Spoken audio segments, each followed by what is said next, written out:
Let's start with the rear and work our way towards the front.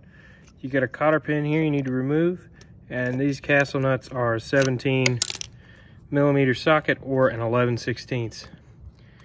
11/16 is a little loose on it, but it's not a spaceship. It doesn't matter. It's not on there that tight. Most of the time you can just get it with the pliers you take the cotter pin off with, or hell, even your hand. Now this does need to be tight when you put it back on, but a lot of times this nut will work its way somewhat loose. Not a big deal. That off.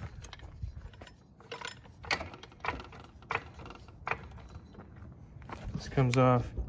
Spline down there, so it'll just slide right off.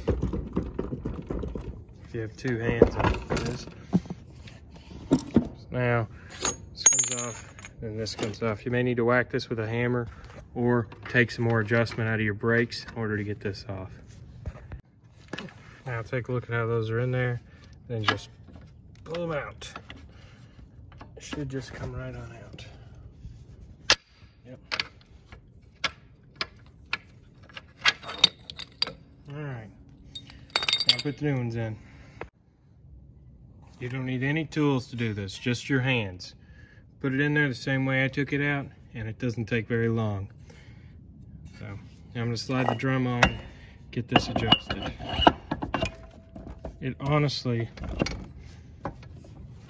doesn't look like it had much more meat on it than the old pad. There we go. And if you notice, what I did here was I greased up and cleaned up these splines. I just sprayed some white lithium grease in there. That way the splines don't wear out.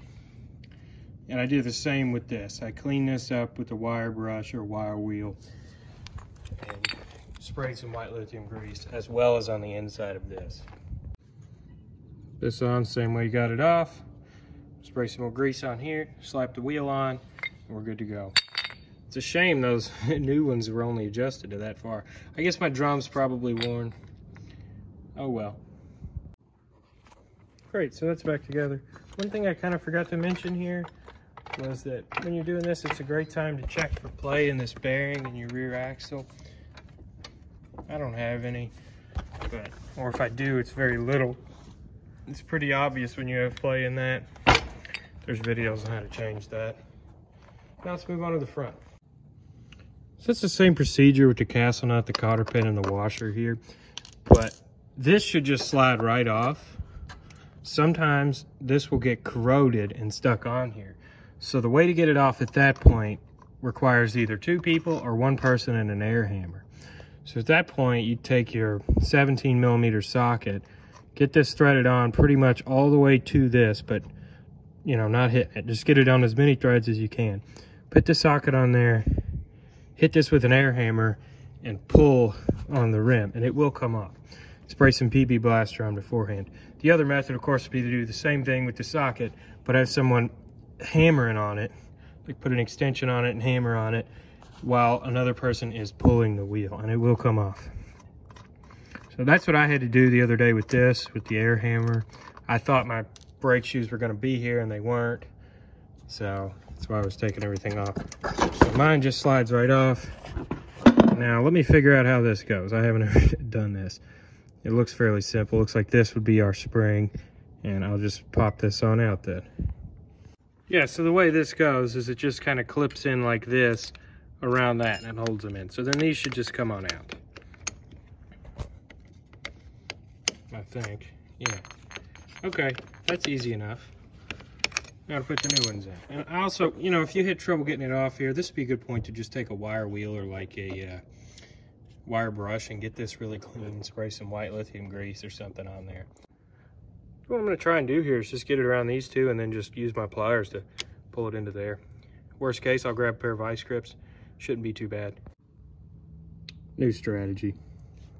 Messing up there was I needed to take all the adjustment off of there. That made it really easy. I just put the shoes on, then I put these in, and then jumped that over the top there.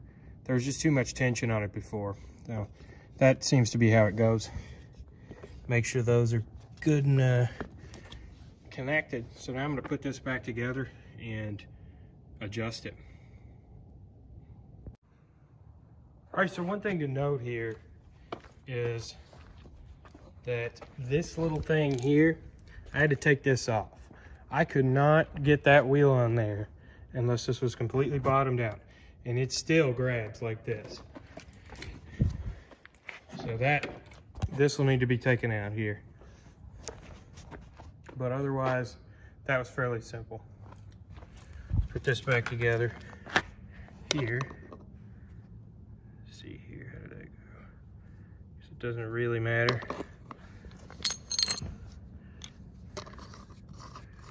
All right, easy enough. If I have any issue with the other side, I'll mention it, but yeah, that's pretty much how you do it. I got these on here and set up, and I wanted to make a quick note of something. This right here was set incorrectly on this side, and I had to reset that. I didn't get it exactly perfect. See, it's still a bit out of adjustment to make it grab the same as the other one, but you may have to reposition this arm on this piece here like I did. That's really easy to do. There was just a little spring right here you take out, take this 8mm bolt out. And you really need to do this with the hub assembly off, because if you start knocking this thing back onto this little piece, it'll just kick that piece in. So you need to have something holding that, in on the other side. Still, fairly easy to deal with. I just figured I'd mention that because I had to do that on this side.